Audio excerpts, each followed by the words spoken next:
علیکم نی ویډیو سره تاسو کله وایو امید لرم چې تاسو ټول به روز خوشاله وئ ژوند په مزو کې به وئ نوښار اکوړه خټک کې ډېره زیاته افسوسناکه دردناکه واقعه رامخته شوې ده د ظلم انتها شوې ده یو ظالم سړي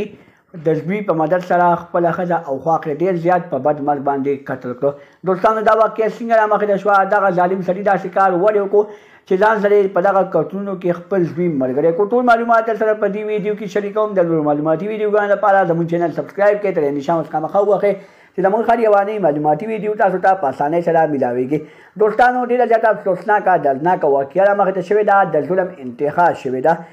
په نوښار اکوړه خټک کې یو ظالم سړی د خپل زوی په مدد سره خپله ښځه او خواښې ډېر زیات په بد مرګ باندې قتل کړه او بیا هغوی دواړو د تښتېدو کوشش وکړو خو پولیسو د هغوی تښتېدو کوشش ناکامه کړو او هغوی دواړه یې ونیول دوستانو په خپله خوله باندې پولیسو ته ټول حقیقت راښکاره کړو چې دغه خپله ښځه او خواښې په کومه طریقه باندې قتل کړه دوستانو په دې طریقه باندې قتل کړه چې د روژه ماتي په وخت کې په دوی باندې فایرنګ وکړو او ډېر زیات په بد مرګ باندې د هغه فایرنګ په وجه باندې دوی قتل شوې دوستانو دغه فایرنګ په څه وجه باندې وشو دغه فایرنګ په دې وجه باندې وشو چې ښځه او خواښې چلته مقبرې ته روان وو یعنې هدیرې ته تلل خو دغه خاوند دغه خبره ډېره زیاته بده وګڼله او په دغه خبره باندې خپل زوی هم تمانچه وکړه او ځان سره یې راواخیسته او په ځوانو باندې فایرنګ شروع کړو د هغه فایرنګ په مقابله کې دغه دواړه ډېر زیات په بېدلتۍ سره قتل شول دوستانو موږ پولیسو ته درخواست کوو چې دغه ظالم خاوند لا ښه بدترینه سزا ورکړي دغه زوی ته دې ورسره سزا ورکړي ځکه چې